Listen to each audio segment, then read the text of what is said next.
Hello दोस्तों। जयराम जी की भाई आजकल जयराम जी बोलना भी एक डर का कारण हो गया। क्यों होया हमारे भाई रिंकू के साथ। बहुत दुख की बात है। ऐसा दुख जिसको बयान नहीं किया जा सकता। एक माँ का दर्द, एक पिता का दर्द। जो उसके पिता के मैंने विजुअल देखे, बहुत ही ज़्यादा मतलब दुख और पीड़ा से भरे हुए थे। और कई लोग उसके ऊपर भी राजनीति करते हैं और ऐसे टेढ़ी टेढ़ी उंगली करके वीडियो बना देते हैं, ध्रुवराठी टाइप आदमी। उनको ये समझ में नहीं आता कि सेकुलरिज्म सेकुलरिज्म सेकुलरिज्म की बातें जो कर रहे हैं बार बार, कि सेकुलरिज्म का मतलब केवल ये नहीं है कि तुम केवल मोदी का, बीजेपी का विरोध करने के लिए तुम बाकी नेशनलिस्ट को भी राइट विंग और कहना शुरू कर दो और उनका सिंपल इसलिए विरोध करो क्योंकि भाई वो तुम अपने आप को ज़्यादा इंटेलेक्चुअल समझते हो, तुम अपने आप को बहुत बहुत ऐसा समझते हो कि तुमको तो बहुत ज्ञान है और तुम बहुत अच्छी बातें करते हो। तो भाई ये तुम्हारी गलत फहमी है। औरों का मन में भी बातें हैं, औरों के मन में भी दुख हैं, वो भी अपनी बातें बोलना चाहते हैं, अपनी बातें बताना चाहते हैं। और तुम उनको केवल ना सुनो, ये दबा दो ये कह के कि भाई तुम तो लेफ़्ट विंग वाले नहीं हो और तुम तो राइट विंग वाले हो, और डिवाइड कर दो आपस में। नहीं, ऐसा नहीं है भाई। कई बार तो मैं ये देख रहा हूँ आज के हरियाणा में क्या हो रहा है। हरियाणा में कास्ट की राजनीति आज से नहीं, सदियों से चली आ रही है। कम से कम जब से बंसीलाल की सरकार आई थी तब से चली आ रही है। बंसीलाल ने तो इतना तक कर दिया था कि अगर आप एक पर्टिकुलर कास्ट के हो, अगर आपने उस कास्ट की माँ से गोद से जन्म कोख से जन्म लिया है तो भाई नौकरी लेने के लिए आ जाना, वरना आना मत। ये हरकतें थी। हम इनेलो बोल लो जिसको, या देवीलाल जी की पार्टी बोल लो, उनके जो बाद में ओम प्रकाश जी आए, इन्होंने भी केवल कास्ट की राजनीति करी। दो दो ढाई ढाई लाख रुपए लेके जैसे घोटाले सामने आए। एक कास्ट की बहू, एक ही का उसी उसी घर की बेटी अगर उस कास्ट से बिलोंग करती है तो उसको नौकरियां दी गई हरियाणा के अंदर, और उसकी वजह से ही वो आज जेल भी काट रहे हैं। और उसके बाद दूसरे इनके उसी लाइन में दुष्यंत आया। दुष्यंत ने भी वही भाई अब की बार यमुना पार का नारा दिया और सारी कास्ट की वोट लेके बैठ गया, और उसकी वजह से हुड्डा साहब की राजनीति खराब कर दी उसने फॉर द टाइम बिंग, और जाके सीधा अपना बैठ गया। लेकिन उसका भी मोटो यही था कि कास्ट की राजनीति यूज़ करा लोगों का।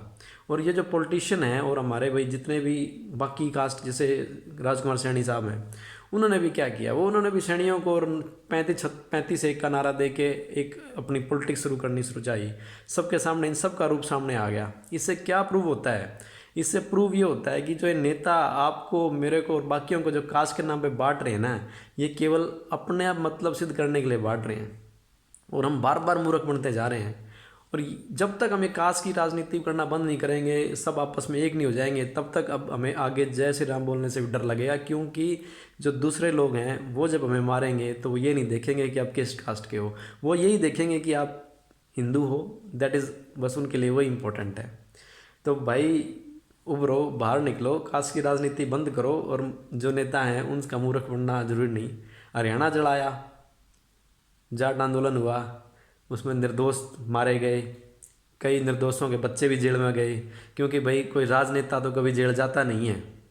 जो नेता थे वो तो पैसा कमा गए, और पैसा कमा के निकल के आंदोलन ख़त्म भी कर दिया। उस टाइम के जो नेता बने थे वो कहाँ हैं आज? दिखते भी नहीं। उनने तो बस निकल के अपने बालक, अपने किसाना के बालक, अपनी एक कास्ट के बालक दूसरे कास्ट के घर जला दिए, अपने बालक मरवा दिए। तो उनने भी अच्छा नहीं किया। तो ये इनसे निकलना पड़ेगा बाहर इस जंगल से। और ये अभी फार्मर प्रोटेस्ट हो रहा है, शुरू में सिख आ गए, फिर उसके बाद हरियाणा के किसान भी हो गए। मांग जायज़ भी हो सकती हैं और किसान आंदोलन भी जायज़ हो सकता है, लेकिन उसका फ़ायदा उठाने वाले ये आ जाते हैं। ग्रेटा थुनबर्ग अब यहाँ स्वीडन की रहने वाली है, हैं? तो भाई इसने क्या मतलब है हरियाणा के किसाना के फार्मर तो लेकर यहाँ स्वीडन के अंदर जहाँ मैं बैठा हूँ, इसके अंदर भाई रोड़ा के है, कोई भी ऐसे एमएसपी और कुछ नहीं है। सारी की सारी कंपनी खेती करवाएं, किसान खेती, और किसान खूब अमीर हैं। हमारे किसान गरीब हैं। और वो एमएसपी एमएसपी एमएसपी एमएसपी हो रही है। कौन बेचा भाई एमएसपी पे? और कौन खरीदा एमएसपी पे? सरकारी मंडी में कितना बेचो हो? हैं? तारी कौन ज़मीन खरीद सके, ले सके? तारी रजिस्ट्री तार नाम पर तारी ज़मीन सब कुछ तारा। छोटे जमींदार हो बड़े जमींदार हो कोई खतरा नहीं होगा तो भाई बात करेंगे ना। और कहते एसडीएम को पावर दे दिया, एसडीएम को कोई पावर नहीं दी भाई। अगर तारा कोर्ट कचहरी में चक्कर कटवा दिए ना, अगर जज के पास लगे तो तारा मुकदमा होगा 20-30 हज़ार का, 40 हज़ार का, 50 हज़ार का, उस पर हमें कोर्ट कचहरी में 5-5, 6-6, 10-10 लाख रुपए खर्च करके अपना मुकदमे का सोल्यूशन करवाते हांडोगे। एसडीएम को धोरण ना पैसे देने ना कुछ करने, अगला तारा रेजोल्यूशन सॉल्व तो कर देगा। वो नहीं समझ में आ रही बात ये समझ में आ रही है बस हमने तो मुकदमा करना है भाई। और उसका मेन कारण बड़ा क्या है, बस हमने यह सरकार पसंद नहीं। क्यों? इसमें हमारी कास्ट का सिर नहीं मारे, कास्टिज्म पे बेसिस पे जो चौटाला साहब ने नौकरी लगवाई थी, ये नौकरी नहीं लग रही। ईमानदारी तो नौकरी गरीब आदमी के, गरीबों के बच्चे कैसे लग रहे हैं? पैसे देकर नौकरी क्यों नहीं लगवा पा रहे? पैसे देकर हमारे काम क्यों नहीं हो पा रहे? यो एक मेन मुद्दा है। तो भैया मुद्दा गलत है, आगे चालक होनी। देश ने अगर दुनिया के साथ कंपटीशन करना है ना, और ये करना पड़ेगा। कभी सोचो कि हमने दुनिया तक के मतलब, हमने के मतलब, ये चला नहीं गा भाई। मतलब होना चाहिए था हमने, और मतलब नहीं होगा तो दुनिया मतलब करा देगी। कितने देश ख़त्म कर दिए, ईरान, इराक, अफगानिस्तान, पाकिस्तान, ये सारे देश ख़त्म हो रहे हैं। कजाकिस्तान ऊपर चले जाओ, पूरे जूतबाज रहे हैं दुनिया में। अब अगला नंबर तारा है।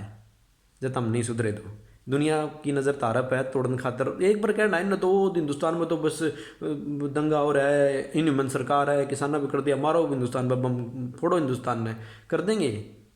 बातें देखें ये तो भाई इस बात को उनकी इस हरकत को सफल मत होने दो। ठीक है, अपने किसान जब गुलामी शुरू हुई नहीं थी ना, जब अंग्रेज़ नहीं आए थे, उससे पहले भी अपने किसानों की आमदनी यूरोप के किसानों से कई गुना ज़्यादा थी। जब हमारे पे गुलामी करी गई, इतने साल छोड़ के चले गए ना, अब हमारे किसानों की हालात उनके किसानों का आगे यूँ ला लो भाई कुछ भी नहीं है। उन पूरे के किसान लखपति करोड़पति हैं, और अपना किसान तो जुत्ती नहीं है चप्पल पहनने की। उसका कारण ये पुराने कानून थे। अब सरकार अगर चाह रही है कानून बदलना तो तामी रुड़ा करके बैठे हो, सरकार तो गलत कर रही है, सरकार तो गलत कर रही है। कुछ गलत नहीं कर रही सरकार ने, क्या फ़ायदा मिलेगा? सरकार तारा खातर है, तुम्हारे लिए है, तो लगन दो इन आंदोलन कानूनों को चलने दो। कमी है बता दो, चेंज हो जाएंगे। कानून बदलने खातर बनाए हैं, बट बनन दो, हम यूज़ तो करके देखो। पहले जब आज़ादी देश जब किसी का गुलाम नहीं था मुगलों का, और उससे पहला भी सब आप किससे कितना कुछ भी बेच सका थे। पूरे दुनिया में अपने किसान अपने व्यापारी जाया करते, ईब हम बेच कर दिखाओ। इन कानूनों की वजह से नहीं बेच सकते। अभी उसने चेंज करना चाहा है अपना, तो फ्री मंडी देना चाहा है, सब कुछ करना चाहा है कोई तारा खातर, तो ये नहीं हो रही है ना भाई। हम करण कौन देवा, हम करण कौन देवा?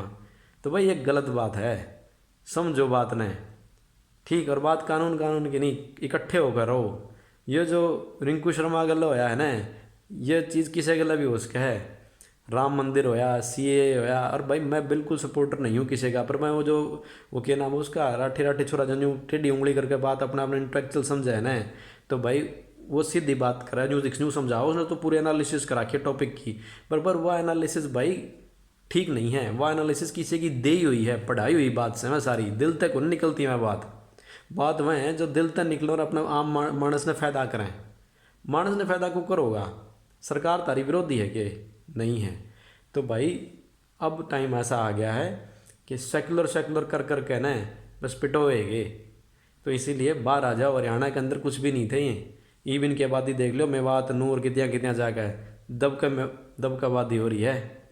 ठीक, तो अगर तारी ये हरकत रही और ये लक्षण रहे तो भाई दिक्कत बहुत हो जाएगी।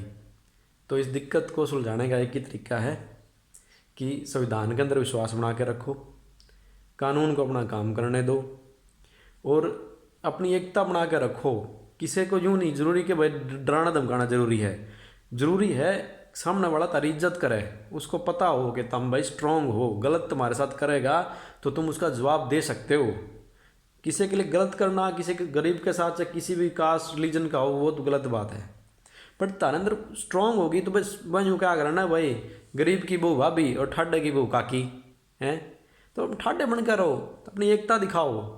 यूँ दिखाओ कि भाई हम तुम्हारे साथ हैं, हम हर कास्ट का, हर जो रिलीजन का साथ देते हैं। लेकिन भाई ये जो व्यवस्था बहुत अंग्रेज़ों के ज़माने से आई थी कि कास्ट खड़ी कर दी, रूल वो क्या करें, डिवाइड एंड रूल की पॉलिसी जो करी थी, उससे बाहर निकलना ज़रूरी है। ठीक, और वो किसी में भी नहीं होनी चाहिए। कोई सारे इंसान बराबर हैं, और वो उस इंसान का मतलब पर ये नहीं है कि सेकुलर के नाम पर तुम एक आदमी ना दबाए जाओ और वो आदमी दबता भी जाओ और फिर क्या है कि चार आदमी उन्हें यूँ कह देंगे कि मैंने जय श्री राम बोल दिया। मैं अट देखूँ भाई, मैं तो सबने जय राम जी की बोलिया करूँ। जिस किसी ने फेट चूचा मैं किसी देश में चला जाऊँ, मैं राम जय राम राम बोलिया करूँ भाई। किसी ने यूँ ला के कि मैं राम राम बोलूँ, मैं बैकवर्ड हूँ तो भाई बैकवर्ड कह लो, अपना बैकवर्ड कह लो, कोई दिक्कत नहीं। बस पर हमारी जो पूरा रह रहे हैं यहाँ, कहीं बाहर रह रहे हैं यहाँ, तो हमारी इंटेलेक्चुअल हमारी चीज़ जो हमने सीखा था, जो हमारे अंदर कैपेबिलिटीज़, जो हमारे अंदर एबिलिटीज़ हैं, उसकी वजह से हमने बाहर रख रहे हैं लोग। ठीक, और उससे हम हिंदुस्तान में रहते ओड़े भी अच्छा खा कमा लेते। तो बात भाई यह है सौ का निचोड़ कि जो ये मीडिया में फैलाया जा रहा है, प्रोपेगेंडिस्ट बनकर आ रहे हैं ये हैं, जो उनसे बचो। उनको उनकी एनालिसिस इतनी ठीक नहीं है जो यूँ अपना अपना प्रूव करने पर लाग रहे हैं। एनालिसिस करने से केवल केवल फैक्ट से काम नहीं चलता, क्योंकि फैक्ट झूठे भी दिखाए जाते हैं। ये फैक्ट वो नहीं रहे सच वाले फैक्ट, फैक्ट मॉडिफाइड फैक्ट हैं सारे। पता ग्रेटा थुनबर्ग ने क्या मतलब है हैं, वह मियाँ खलीफा उसने क्या मतलब है, मैं एक हुआ सिंगर उसने क्या मतलब है, अपने गाने गाने पैसे लेके तब मंगेश करो। कनेडा में बैठे मैं अब सरदारा की भाई, मैं भाई भी हमारा खाम खाई विरोध कर रहे हैं, बदल जो नहीं मेरा, तब हमारा खून हो, हमारे बालक हो, हमारे मानस हो। उस टाइम में हमारा हर परिवार में था एक बड़ा भाई सरदार बना जा करते। और उस पर तो खैर मैं एक दिन अलग डिटेल में वीडियो करूँगा पर लेकिन भाई आज की वीडियो बस इतनी, क्यों मेरी पहली वीडियो है। आज की वीडियो का बस एक सार कि ये जो प्रोपेगेंडा करने वाले हैं ना, इनसे बचो। ठीक, अपना आप न समझो और मजबूत बनकर एक साथ रहो। जय राम जी की, भारत माता की जय। भाई मिलेंगे अगली वीडियो में, और भाई बने रहो और खुश रहो।